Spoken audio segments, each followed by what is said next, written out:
कि कोर्ट में जब केस चलते हैं तो उसको लंबे इसीलिए खींचे ही जाते हैं कि उसके पीछे के साक्ष्य को नष्ट किया जा सके, खत्म किया जा सके। ये एक ब्रोकर से जुड़ा मामला था जो प्रॉपर्टियों के लेन देन में, बेनामी संपत्तियों में, पैसों के लेन देन में हेराफेरी करने के मामले में ये अभियुक्त था। असल मामला तो आम निवेशकों से जो जुड़ा है वो है कन्वर्जन का। कई कंपनियां बना करके जो real estate, housing, Q shop, society और कई प्लान चलाए गए। पैसा यहाँ से वहाँ, वहाँ से वहाँ ट्रांसफ़र होता गया। इसका शेयर उसमें, उसका शेयर फिर उस किसी और में, इस तरह से लगातार करते गया सहारा ग्रुप, जिसका मनी इस समय 1,79,000 करोड़ रुपए इस ऑर्डर में मेंशन किया गया है। तो इस पर तो अभी सुनवाई होनी है। 1,79,000 करोड़ की जो धोखाधड़ी निवेशकों के साथ की गई है उससे जुड़े अभियुक्तों को पकड़ा जाए और ईडी अब इतना कमजोर साक्ष्य कोर्ट के समक्ष न रखे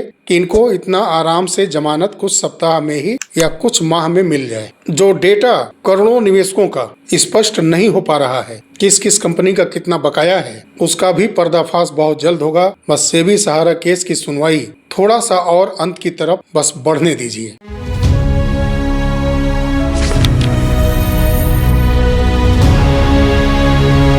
नमस्कार साथियों, ईडी के द्वारा गिरफ्तार जितेंद्र प्रसाद वर्मा और अनिल इब्राहिम, जो कि लगातार कस्टडी में चले आ रहे हैं, उनकी जमानत पर कलकत्ता सिटी सेशन कोर्ट सुनवाई कर रही है। 12 नवंबर को सुनवाई हुई थी, फिर उसके बाद 14 नवंबर को भी सुनवाई हुई। अब उसका ऑर्डर आ गया है। अब अनिल इब्राहिम के जमानत याचिका पर कोलकाता सिटी सेशन कोर्ट सुनवाई करेगा 17 नवंबर को। साथियों, इस पर अगर मैं जो 14 अक्टूबर का ऑर्डर है, बहुत विस्तृत एनालिसिस अगर हम लोग करते हैं तो बहुत लंबा वीडियो हो जाएगा। इसमें जो आरोप ईडी की तरफ से लगाए गए हैं उसको काफी कमजोर माना गया है। आरोप सिद्ध होता हुआ नजर नहीं आ रहा है। कुछ जो प्रमुख दलीलें दोनों पक्ष की तरफ से कोर्ट के समक्ष रखी गई उसको हम लोग समझते हैं। आरोपी जितेंद्र प्रसाद वर्मा की तरफ से जो सिटी सेशन कोर्ट कलकत्ता के सामने बातें रखी गई, सबसे पहले कहा गया कि जितेंद्र प्रसाद वर्मा सहारा ग्रुप में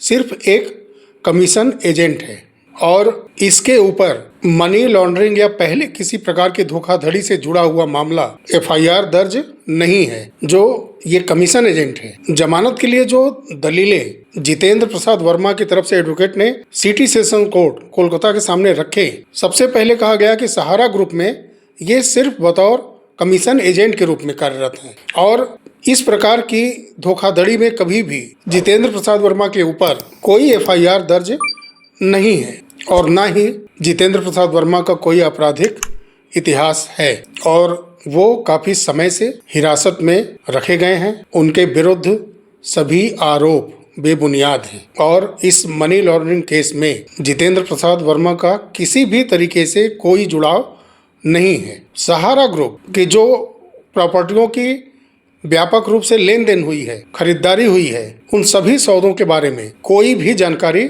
नहीं है और इस मुकदमे की शुरुआत होने की या बहुत जल्द समाप्त होने का कोई भी संभावना नहीं दिखाई दे रहा है। जितेंद्र प्रसाद वर्मा एक वृद्ध व्यक्ति हैं और कई विभिन्न प्रकार की बीमारियों से वो पीड़ित हैं और वो लगातार ईडी के साथ जांच में सहयोग करते भी आ रहे हैं। ये सारी बातें सिटी सेशन कोर्ट कोलकाता के सामने जितेंद्र प्रसाद वर्मा के एडवोकेट ने रखी।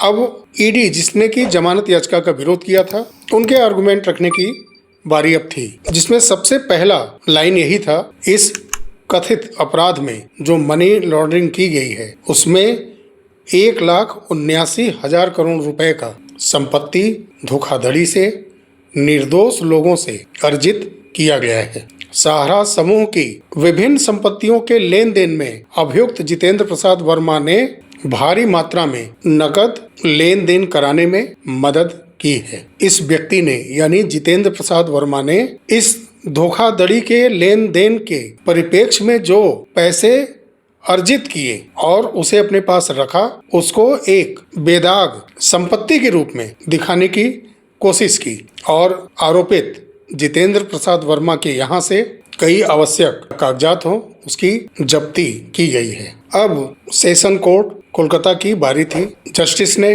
दोनों पक्ष की जो आर्गुमेंट दलीलें दी जा चुकी थी उसके बाद अपनी तरफ से इस केस के ऊपर, जमानत याचिका के ऊपर कुछ व्याख्या करते हुए जमानत देने के लिए आर्डर को पढ़ना शुरू कर दिया। सबसे पहले उन्होंने कहा, जमानत के लिए याचिकाकर्ता यानी जितेंद्र प्रसाद वर्मा सिर्फ एक दलाल मात्र है। सहारा समूह कंपनी में किसी भी प्रकार के कंट्रोलिंग पावर का, नियंत्रण का अथॉरिटी इस व्यक्ति के पास नहीं है। सहारा समूह के तरफ से जो भी चक्रव्यूह रचा गया, आर्थिक अपराध किया गया, संपत्तियों के लेन देन किए गए, उसमें ये व्यक्ति सिर्फ एक दलाल मात्र है। किसी भी अथराइज पद पर सहारा ग्रुप के ये व्यक्ति नहीं था। ये थोड़ा विस्तृत मैंने आपको बताया दिया। और जितेंद्र प्रसाद वर्मा के विरुद्ध में जो भी जांच थी वो लगभग पूरी हो चुकी है। किसी भी गवाह ने जितेंद्र प्रसाद वर्मा को इस मनी लॉन्ड्रिंग केस में, इस आर्थिक अपराध में किसी भी प्रकार से जोड़ने का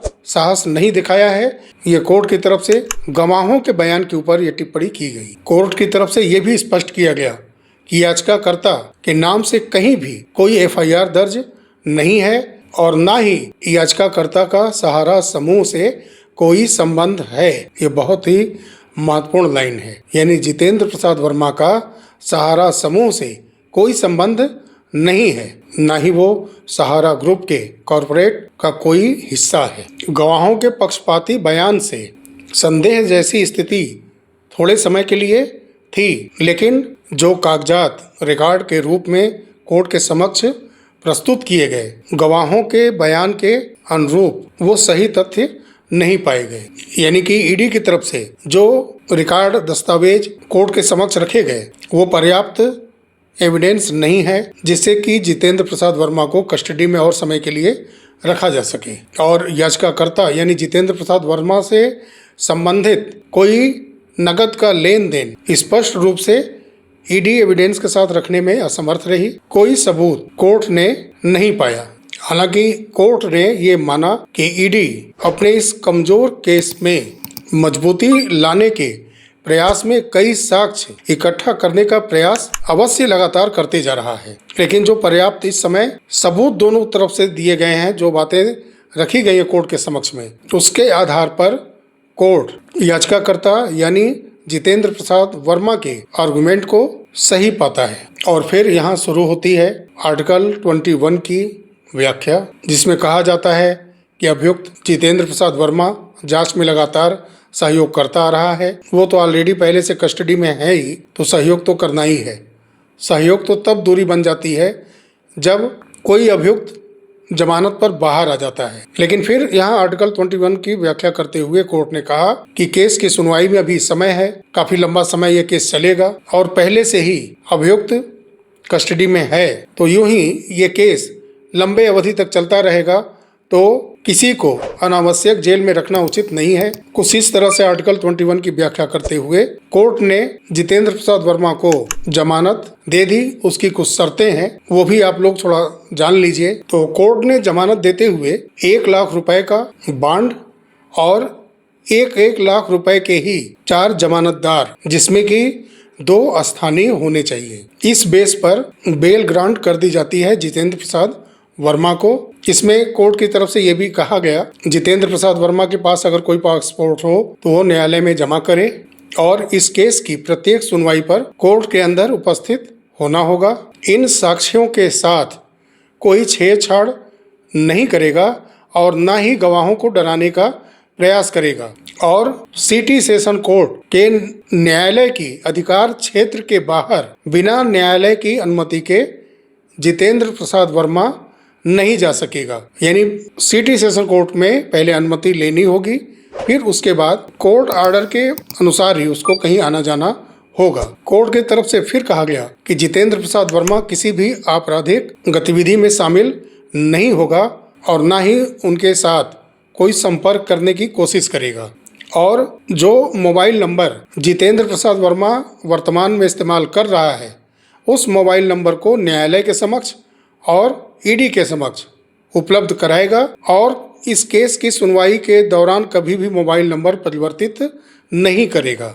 और अगर ऐसा करना पड़ता है तो न्यायालय को और ईडी को पहले सूचित करना होगा। और फिर वही होता है कि न्यायिक मजिस्ट्रेट कोलकाता के पास ये ऑर्डर की कॉपी जाएगी। इस ऑर्डर की कॉपी से ईडी को भी अवगत कराया जाएगा, या इस ऑर्डर की कॉपी ईडी को भी भेज दी जाएगी। तो सब मिलाकर के ये एक संक्षिप्त में ही सार था पूरा आपके समक्ष। साथियों, इसमें कोर्ट की तरफ से कहा जाता है पासपोर्ट जमा करना ठीक है, मोबाइल नंबर ये भी ठीक है, और ये भी ठीक हम मान लेते हैं कि जो न्यायपालिका का अधिकार क्षेत्र है कलकत्ता सिटी, तो उसके बाहर वो अभियुक्त नहीं जाएगा, ये भी हम मान लेते हैं, जबकि ऐसा होता नहीं है। अगर ऐसा करना ही है तो उस जितेंद्र प्रसाद वर्मा का जो मोबाइल नंबर है वो हमेशा सर्विलांस पर होना चाहिए, जीपीएस ऑन होना चाहिए, लोकेशन बिल्कुल ट्रेस होना चाहिए 24 आवर्स। ऐसे अभियुक्त को हमेशा सर्विलांस के जरिए उसके मोबाइल को ट्रैकिंग पर हमेशा रखा जाना चाहिए कि क्या वो वाकई अधिकार क्षेत्र के बाहर जाता है कि नहीं, न्यायपालिका के सिटी सेशन कोर्ट के। साथियों, इसमें 2-3 बातें जो ऐसी हैं जिसमें कहा गया है कि सबूतों के साथ छेड़छाड़ नहीं होगा, जो साक्ष्य हैं, गवाहों के साथ संवाद नहीं किया जाएगा, डराने की कोशिश नहीं की जाएगी। तो क्या कुछ सप्ताह या माह कस्टडी में रहने के बाद जब न्यायालय ऐसे आदेश देते हैं तो क्या वो राजा हरिश्चंद्र ऐसे अभियुक्तों को मान लेते हैं? ये ठीक है कि गवाहों को वो डायरेक्ट टच नहीं करेंगे, तो क्या इतना भी अनभिज्ञ है कोर्ट कि ऐसे अभियुक्त ऐसे आर्थिक अपराध करने में जो पहले लिप्त रह चुके हैं, किसी अन्य के माध्यम से उसको प्रभावित नहीं करेंगे, गवाह को डराने धमकाने की कोशिश नहीं करेंगे? सबूतों से छेड़छाड़ ना करने की बात कोर्ट हमेशा करता है जब ऐसी जमानत देता है। तो क्या वो हरिश्चंद्रवादी मानसिकता का हो जाता है? जो इतने बड़े अपराध में लिप्त रहा हो, उसके साक्ष्य कुछ ईडी के द्वारा कोर्ट के समक्ष रखे गए हैं और उसी साक्ष्य के साथ छेड़छाड़ ना करने की कोर्ट ने हिदायत भी दे रखी है। तो क्या वो आगे चल करके केस को कमजोर करने के लिए उससे संबंधित किसी भी व्यक्ति को प्रभावित नहीं करेगा, साक्ष्य को और कमजोर करने की कोशिश नहीं करेगा? कस्टडी के अंदर होते हुए भी इतना प्रभावी रूप से जो व्यक्ति जमानत लेने में कामयाब हो जाता है, क्या वो व्यक्ति जब बाहर रहेगा तो अपना प्रभाव बनाने में कामयाब नहीं होगा?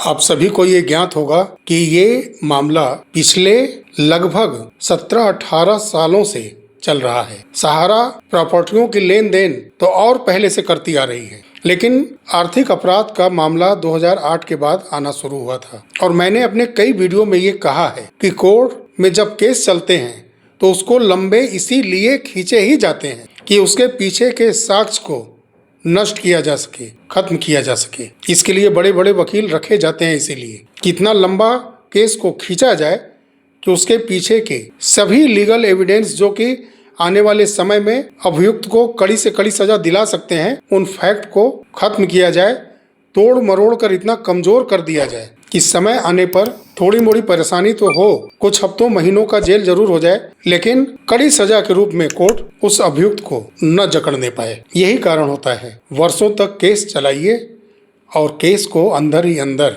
अपने प्रभुत्व के पैसों के बल पर कमजोर करते जाइए। खैर, ये एक ब्रोकर से जुड़ा मामला था जो प्रॉपर्टियों के लेन देन में, बेनामी संपत्तियों में, पैसों के लेन देन में हेराफेरी करने के मामले में ये अभियुक्त था। असल मामला तो आम निवेशकों से जो जुड़ा है वो है कन्वर्जन का। कई कंपनियां बना करके जो real estate, housing, Q shop, society और कई प्लान चलाए गए, पैसा यहाँ से वहाँ, वहाँ से वहाँ ट्रांसफ़र होता गया, इसका शेयर उसमें, उसका शेयर फिर उस किसी और में, इस तरह से लगातार करते गया सहारा ग्रुप, जिसका मनी इस समय 1,79,000 करोड़ रुपए इस ऑर्डर में मेंशन किया गया है। तो इस पर तो अभी सुनवाई होनी है। चलिए, ये ब्रोकर सहारा कंपनी के इंटरनल मामले में इन्वॉल्व नहीं है, लेकिन 1,79,000 करोड़ की जो धोखाधड़ी निवेशकों के साथ की गई है, उससे जुड़े अभियुक्तों को पकड़ा जाए